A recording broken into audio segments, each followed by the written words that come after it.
All right, Kevin back with you for another episode of the $1 Million Relationships Podcast. And today I am here with Kelly Clements. Kelly, welcome. So awesome to have you on the show. Thank you so much, Kevin. It's my pleasure to be here. Yeah, and I'll tell you, I want to start by giving a shout out to Giovanni Marcinko because Gio has been a close friend of mine for 12 years. And about 10 years ago, he started this thing called the Archangel Academy. And over the last 10 years, man, I'll tell you what, it has been so amazing to watch what Geo has done with that. It has just grown so huge, and that's where you and I met about 8 months ago. We were at an event he was hosting in Austin, Archangel event, and we went out to dinner with you and myself and some other about five or six other people, and just had an amazing time together, just getting to know each other. And that is the beautiful thing. I mean, what a testament to the power of relationships, because anybody that would come to that event underneath Geo's umbrella, it's like there's this instant trust just because they're under that umbrella and stuff, you know. And we had such an amazing time at dinner that evening, and I'm really stoked to have this conversation with you now. And so Me too. Thank you. yeah. So what I'll do is, let's start. I want to turn it over to you so we can start by setting a little bit of context and letting our listeners know a little bit about, who you are, Kelly, and what you're all about. So share a little bit about, what you do and who you serve, what inspires you most about the work you guys are doing, and any background stuff you want to share. I know that kind of covers a lot, but it just kind of opens the door and we're just going to have a conversation. You got it. So I coach entrepreneurs and their spouses. So Okay. I started coaching entrepreneurs way back in 2004 when I started working at Strategic Coach with Dan Sullivan and Bab Smith. Okay. And then I worked for a different coaching company called Lifebook, and through my experience coaching both of those programs and working with highly successful established entrepreneurs, I saw one of the biggest problems they were having was maintaining connection with their spouse. So as the business was growing, maintaining the connection or their personal growth curve with their spouse. And so I really saw and witnessed the need for that, but it was actually my own life trajectory where I really experienced firsthand being one, the more driven, ambitious spouse in my first marriage, and then after my relationship after that, being the more supportive spouse, and what happens to relationship dynamics with entrepreneurship in the middle of it. And so I work at that intersection of growing a business and preserving and growing a marriage. So I work with both people to preserve that they're both to work to ensure that they're both preserving their own personal growth and development so that they're growing together and not apart. Gotcha. And I see that sign on the wall behind you about growing your business without growing apart. That's really cool. So That's my book. you started doing this in '04 is when you started doing this? Well, that's when I started working at Strategic Coach. I was Oh, okay. 25. I was Okay. actually a newlywed. So I think because I was so naive, and I actually didn't know that coaching was an industry. Like I was so green when I started working there, but I just have this innate passion for it. And because I was at the point in my life of 25, when that's in the point of your life where you're like a bridesmaid every other weekend, and like there's always like all of these wedding things because all of your friends are starting to get married. And so I was just at this point of my life where weddings and marriages were top of mind. And so I had a lot of attention on how my clients were talking about their wives, their families, like what happened after the wedding. And I saw then that my clients fell into two camps. Those that were like raving fans of their wives or their husbands or their marriages, they would count their partner as their greatest asset or their number one fan. And those clients were always hitting new levels of holistic success. My clients that were either single, divorced, always complaining about marital strife, those that group was always up against the ceiling of complexity. The grind just seemed a lot harder and drier for those folks. So out of the gate in my in learning how to coach entrepreneurs, I had special attention on the health of the marriage.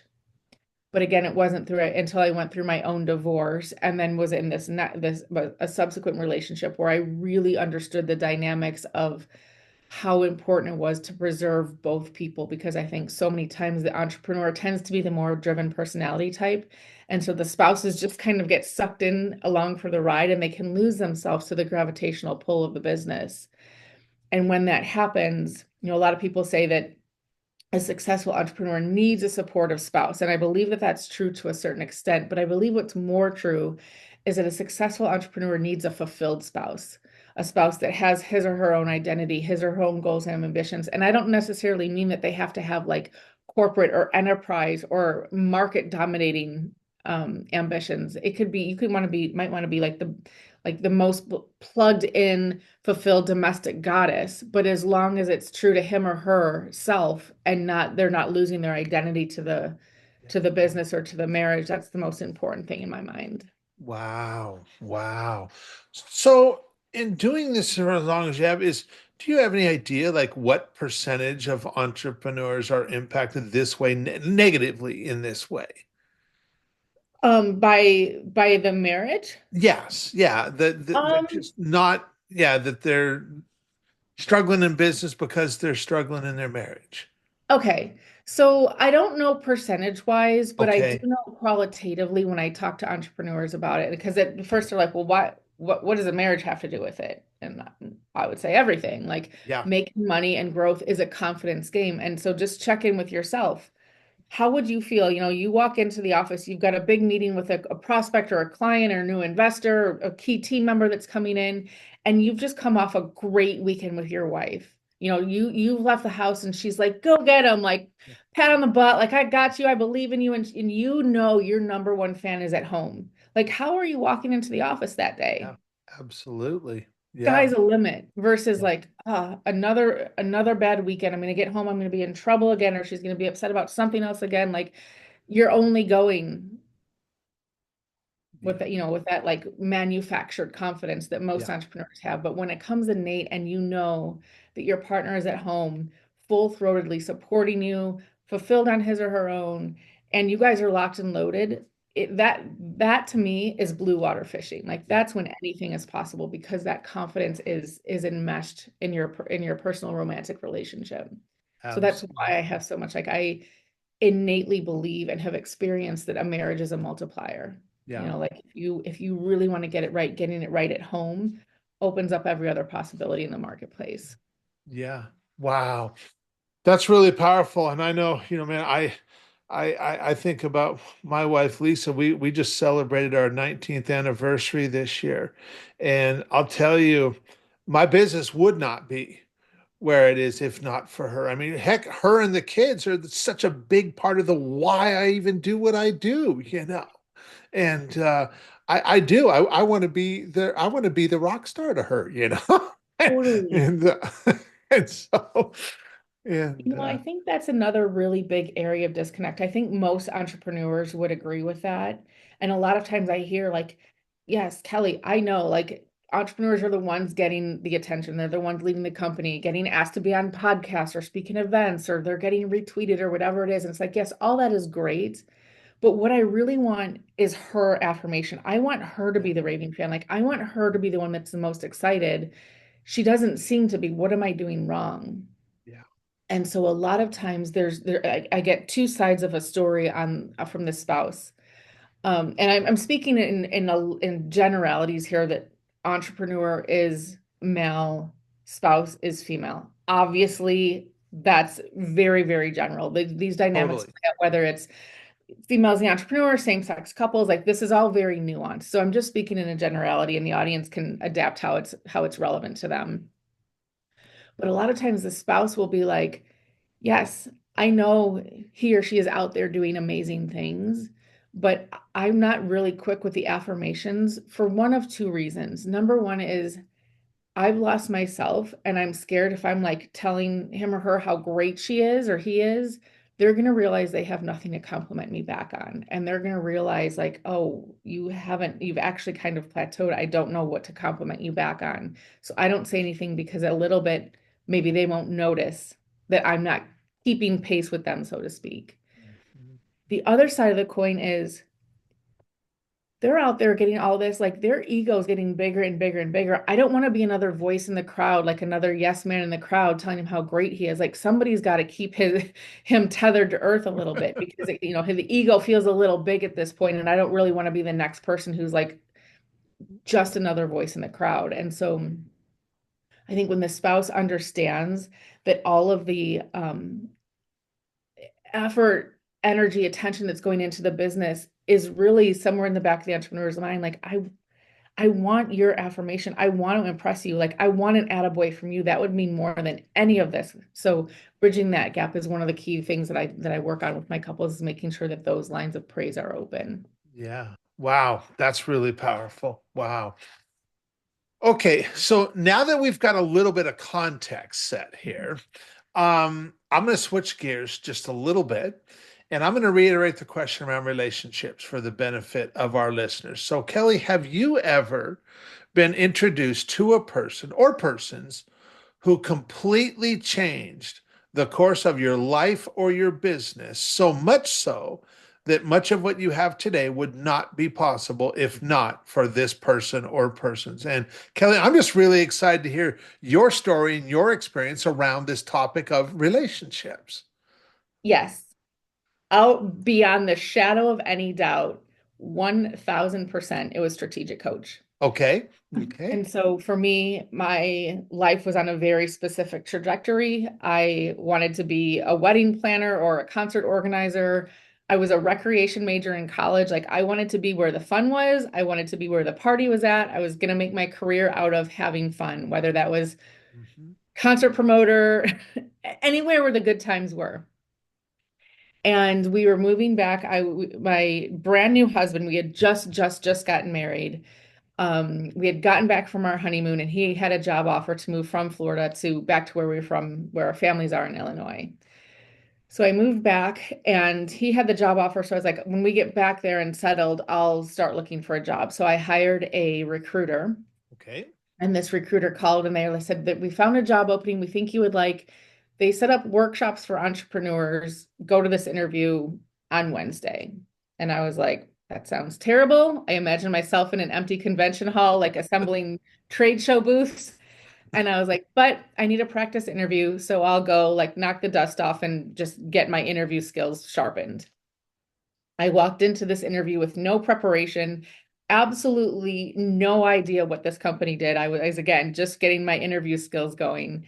And as soon as I walked into the office there, I felt different. I felt as if I had walked into the mothership. And I Wow. was looking around this gorgeous lobby that Strategic Coach has. And this was 2004, so it's been updated since then. But I just remember looking around and being like, I don't know what happens here, but I'm not leaving until I have a job. And so I'm in the lobby waiting for them to come out. And, they come out and they call me back and the interview starts. And I'm speaking this language and they're talking about how they coach entrepreneurs. At the time, it was work less, make more. And they coach entrepreneurs to work smarter in their business so they can have more free time and enjoy with their families. And they set up, unique processes and teams. And I'm like, I don't know what any of this is, but my eyes kept watering because I was so excited. Wow. And so the two interviews left, they're like, we'll be right back. And they came back with 3 years worth of strategic coach content. And they put it in front of me on the table and they said, go learn this. Come back in 3 or 4 days. You're going to have a mock consult. And so I went home and just devoured the content. It's brilliant, brilliant content. Anyone who's been through strategic coach knows what I'm talking about, but it's basically like an Ivy League education specifically for entrepreneurs. Yeah. Yeah. So I go back and I have this mock consult, and afterwards they offered me the job and they said, we had to bring you back for a sanity check because your eyes kept watering so much in the first interview. We didn't know if you were like nuts or passionate. And clearly you're passionate about this. And it was because I had collided headfirst with my purpose. And so with where my life was going on one trajectory to that hour that I walked into the strategic coach office, my life completely 180'd. And Wow. there everything that I have in my life today, I can trace back through the strategic coach lineage. Yeah. So let's look at some of that. Let's look at some of the stuff that has happened in your life. So, how long were you with Strategic Coach then? I was there about 3.5 years once my Okay. first son was born. I had in this had since moved a little bit further away, and so when my first son was born, I stayed back just Okay. because with the commute and the 8 hour day, I was going to be away from him for too long. So I ended up staying home after my first son was born. Okay. And then how did you get on the trajectory that you're on now? How did that unveil itself?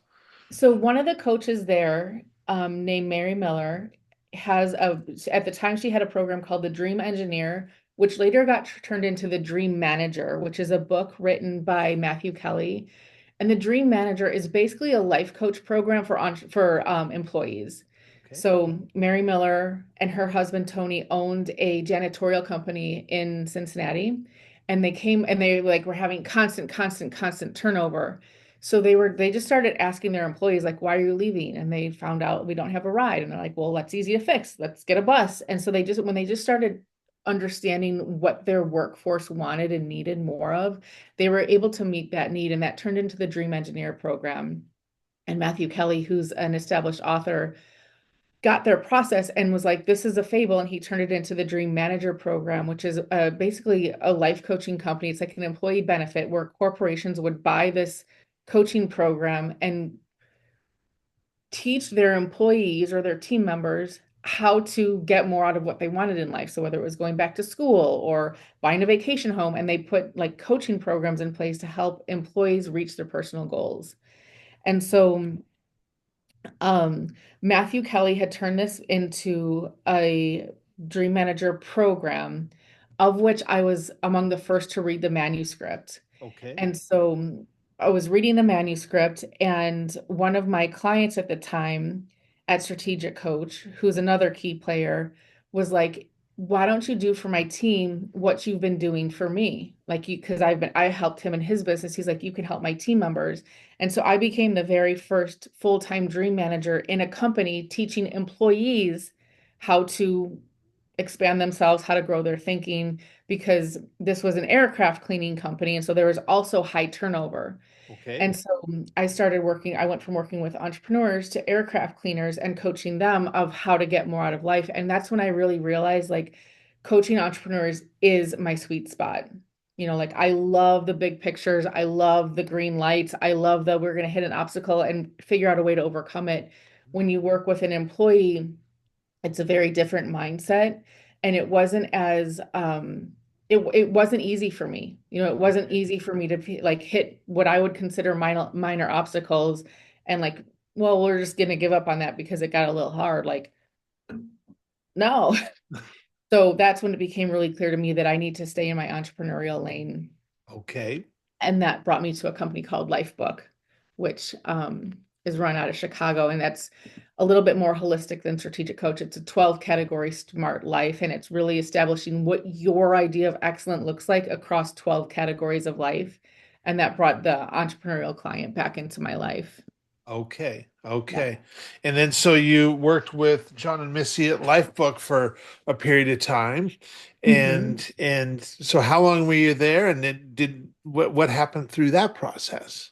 I was at Lifebook probably again for maybe 3 or 4 years. Okay. That wasn't a full-time thing though, that because I ran the session, so I was there. Those sessions happen once a month, every month. So for 4 days a month, I would be in what we called the chocolate cocoon, which was a big, like, two-story, gorgeous, luxurious loft where we would run the program. And Okay. so I would be there 4 days a month running that session. And a lot of my former strategic coach clients had come back through. And so now I was meeting their spouse who had, who had like strategic coach was just for the entrepreneur. Yep. And when they were coming through Lifebook, the spouse was coming with them. So I got to see them interact. I got to hear the spouse Ah, journeys. I got to see what how the spouse was thinking or talking about her life. And actually, this was another key piece of how I started integrating the spouse into my coaching, because I remember I was running a private session, and it was for one of my former strategic coach clients. They came back with like 12 of their colleagues and their spouses. So private session, all pretty good friends. mhm. All in this particular group, all of the men were entrepreneurs, all of the wives were supportive spouses. Okay. First day, really great energy, great conversation, super fun. Day two, plodding along the same path, but I come back from after our lunch break and it was pretty quiet. We're getting into the second half of the second day and the energy, it felt a lot harder to like get the conversations going. And so I was like, all right, time out. What happened? Like, have I offended somebody? Is there conflict in the group? Like, what's going on? And it was silent. I said, there's 2.5 more days. I can wait, but like something's shifted here. And one woman, her name was Jody, she raised her hand and she said, Kelly, I don't know how to do this. I don't know how to think about like my life in terms of these like structures and goals and metrics. And quite frankly, I don't know where more passion and purpose is going to fit. Like, am I going to get a job and now we can't travel as much as we do? Am I going to like not be home for my kids because I'm supposed to be pursuing some other passion when I really like this? Like, I don't know how to think about my own life in terms of these goals and like how to fill in these blanks. And I looked around the room and every other spouse was either nodding or crying. And so we had a Wow. massive departure in that session of like really stoking the flames of desire and empowerment for the spouse of purpose doesn't have to be a career. Yeah. Yeah. It's just pursue yourself, getting back to yourself and like stoking your own flames of desire so that you're not feeling like you're losing yourself in the gravitational pull. And that's when I really realized like the spouses who aren't in the workshops and the coaches and the podcasts and the books and the audiobooks and all of these things that don't have the same framework, like, of course, there's a growth gap between entrepreneur and spouse. And so I took a lot of my content and I reverse engineered it for a person who wasn't working or a person who wasn't used to this context. So that now, at least when the entrepreneur goes home and says, I need to find a who for my business, spouse understands. Now they have a shared language Yeah. because there's so much mm, not dogma, but there's so much like core like code. Like we speak in code. Like we can say like I need a who for this, and we can say outsourcing and like there's just a lot of jargon. That's the word I'm looking. There's a lot of jargon that entrepreneurs understand with each other, but when they go home and they that language doesn't translate, it can feel like there's a disconnect. Yeah. Yeah. So Yeah. I just create the content so that the spouse can understand it too and it's relevant for him or her. It's not Okay. just like learn this so you can connect to your husband. It's learn this so you can use it and amplify it in your own life for a way that's relevant for you. Yeah. Now they Yeah. have the shared language. Wow. So was that experience then that kind of led to you? So what happened from there? How did this start to become formalized where this became the thing that Yep. you've now been doing all these years? So along this professional arch of seeing the strategic coach and seeing the strategic coach clients or the entrepreneurs talk about their experience and then couple that with life book and Book. hearing and getting introduced to the spouse, Yeah. run this story parallel to my own personal story. So my own personal story is I'm at strategic coach, I'm a newlywed, I'm married, I get bit by the entrepreneurial bug. I start coming home from work every day like, we should start this business, we could do this business, we could do this together. And I'm just like beating the horse of starting our own business together. And one kid comes, I still have the entrepreneurial bug. I'm coaching the employees as the dream manager. And I'm like, I really want to get back into entrepreneurship. My husband at the time is appeasing me. And one day he finally goes, why do you always need more? Like, why can't this just be enough for you? We got a good gig. Like, why do you always need more? And that's when I realized I was like, oh, we are going in two different directions. Remember, we get married, I come home, I get introduced to strategic coach and my life 180s. Yeah. Yeah. And I'm married and having kids. And like I just realized when how much my vision had changed and his hadn't. Yeah. It was that one was on me. Like I was the one that changed. And so having to rectify that. And then in my next relationship, being with a driven entrepreneur who matched my drive, matched my ambition, celebrated my ambition, like loved my creativity. What was a liability in my marriage now is celebrated in this relationship. And I was like, this is great. Well, when you put two driven, passionate people together, at first it's great, but at some point somebody has to give. At some point somebody has to start yielding to make life work together. Mhm. And that person was me. And so as the years of that relationship went on, at one point he looked at me and he was like, "What happened to you? Like, what happened to the woman who could light up any room? Where did she go?" And I was kicking laundry baskets mad, and I was like something to the effect of, "Screw you, I'm on the floor waiting for the crumbs of your attention to fall. Like, you can't just come in and out whenever you feel like it and pay attention to me whenever it's good for you and expect me to be available whenever you might happen to maybe want to need me that weekend or that week or whatever." And so my own personal experience being the more driven person and then the person who lost myself in the relationship, I can equally relate to both people Yeah. because I've personally been there. So both people feel like finally I have somebody in my corner that understands me. And I treat the marriage or their relationship as my client. I'm looking at the marriage like this marriage needs a little bit more from this person and a little bit less from this person. And I'm looking at how to bring the both people back into the marriage in a healthy way. Yeah. Yeah. And so that premise actually came from coaching Lifebook. The premise at Lifebook is two extraordinary people create one extraordinary marriage. Wow. And I get a little bit more granular of two happy, healthy people create one happy, healthy marriage. That's why I'm working with both people as individuals. Mhm. Wow. Wow.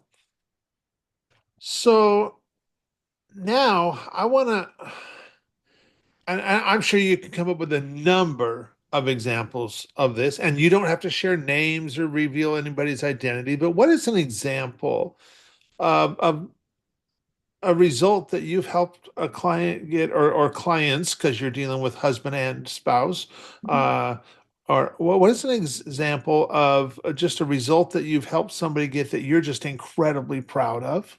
Yeah. I can actually share this because I wrote about them in my first book, which is called The Okay. Power of Play, Praise, and Purpose.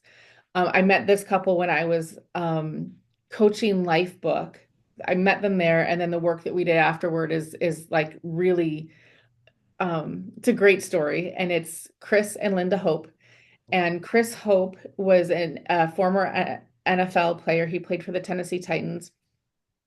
And when they went through Lifebook, he was looking for his new life's purpose. He was like, I've been paid millions of dollars. I've won Super Bowls, Pro Bowls. I get to go to work in my gym shorts and play with my friends. And now what? Am I gonna like wear a suit and like sell real estate? Like what's my next chapter? And his wife Linda was with him. She was pregnant at the time. She was a former interior designer and then was a stay-at-home mom. And through the conversations with Chris, she was like, I have this thing called purpose envy. He wakes up every day. He knows exactly what shakes to make. He knows exactly what workouts he's doing. His whole day is dialed in for this like one singular purpose that he's had. And I miss that. Like, I wish I had that kind of purpose. I just wake up and I'm like, oh, I hope my dishwasher works. Like, don't, I miss having that kind of like ambition for something. And so her and I started talking a little bit deeper. And she's like, I don't know what it is. I don't think I want to go back to interior design. And I said, just start saying yes. Just go dabble. Like you obviously haven't found it yet. So just go dabble. And if you try something and you don't like it, you can move on to the next. Just go start pushing on doors. And the next week I talked to her and she's like, Kelly, I'm mad at you.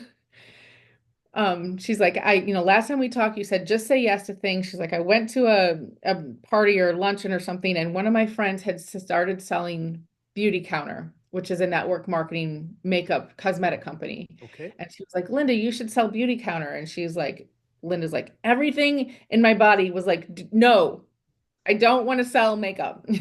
Like, but all I heard was your voice saying, just say yes, just say yes. So I said yes. And now I'm selling Beauty Counter. Well, fast forward a year, she's in the top three consultants for Beauty Counter.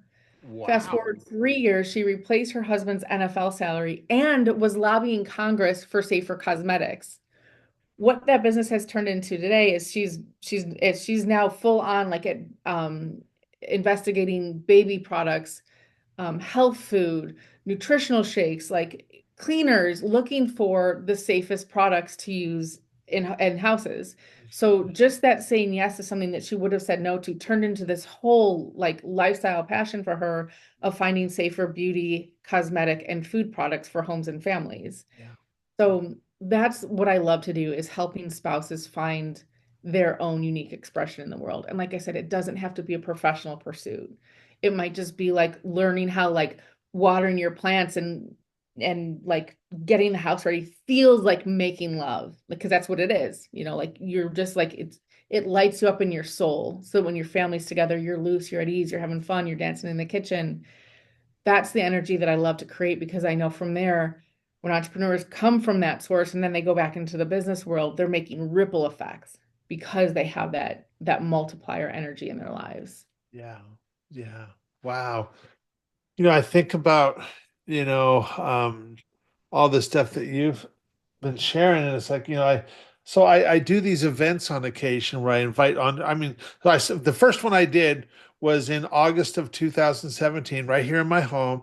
15 entrepreneurs flew in from around the country, and we just got together right on the other side of the wall, right in my living room here.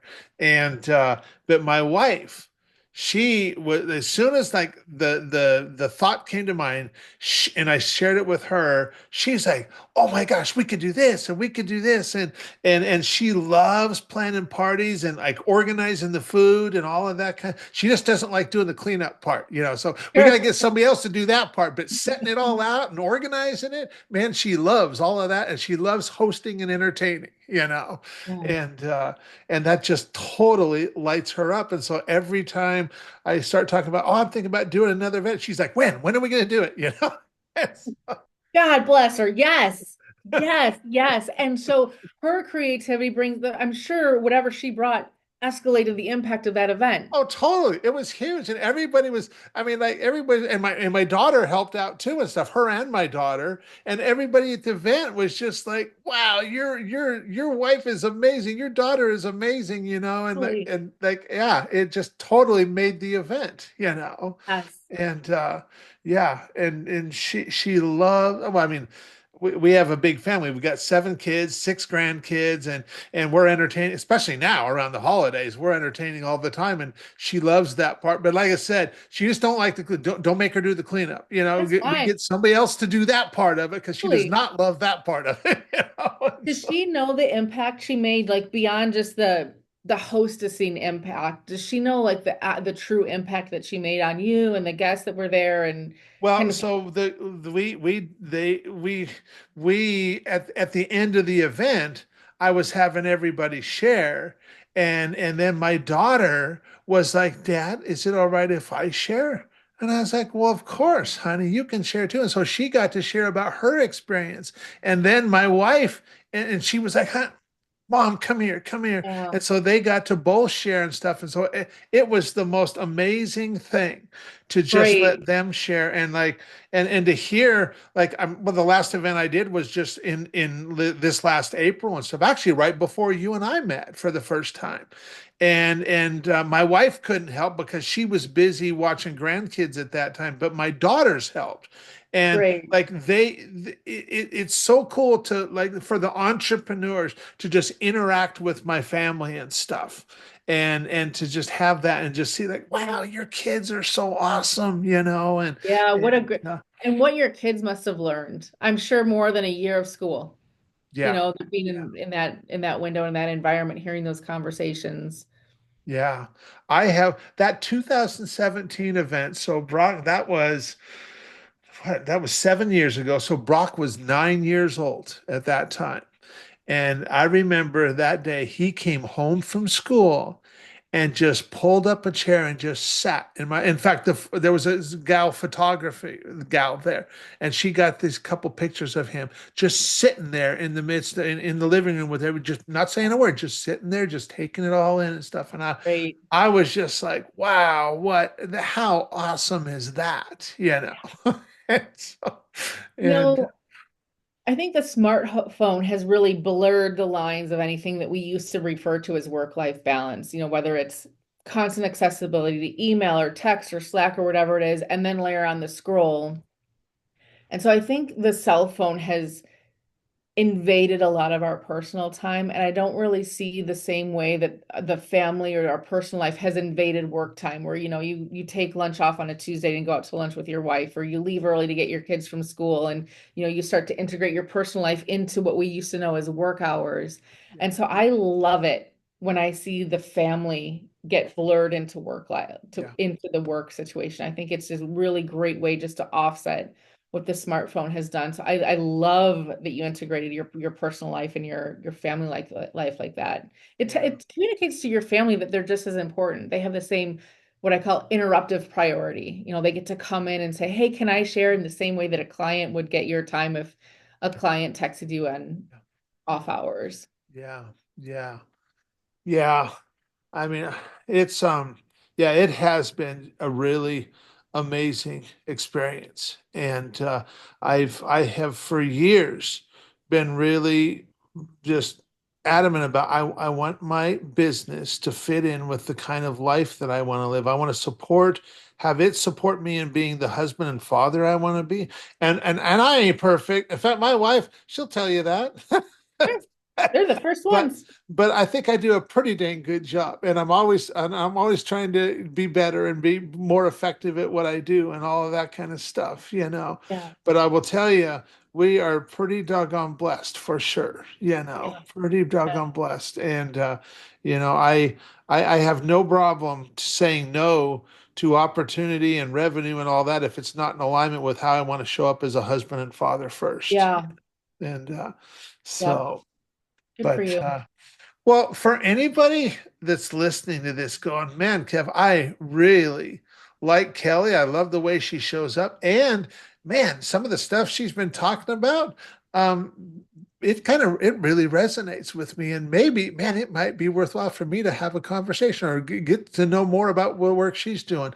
What are some resources, any resource or websites we can share with people? Sure. My website is kellyclements.com, and that's CLEMENTS.com. There's a call scheduler on there, so I welcome anybody who wants to book 30 minutes or an hour calls. You have access to my calendar on that. And I will be re-recording my online course early January of 2025. So that will be available on my website as well, hopefully by February of 2025. Awesome. So keep your eyes out for that as well. Awesome. Awesome.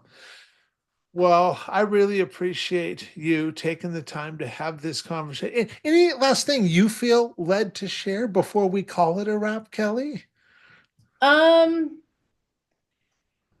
I think the most important thing and the punchline of all of my work is really bringing in personal accountability. I see a lot of times, especially when I'm speaking at an EO group where there's like, couples kind of kicking each other, nudging each other under the table, like, see, I told you you should be doing that. Mhm, And mhm. really, what it comes down to is really taking accountability for how we're showing up. If you're the one listening to the podcast, now you're the one with the tools to help make the marriage better. And so, what I don't like it when happens is like, listen to this podcast, she's going to make you a better wife, or listen to this podcast, she's going to explain to you why I am the way I am. Like, I want everybody taking accountability because your wife has her own what I would call from strategic coach DOS, dangers, opportunities, and strengths. And they don't always match. Yeah, The problems that an entrepreneur wants to solve in his marriage is not always the same problems that the spouse might want to solve.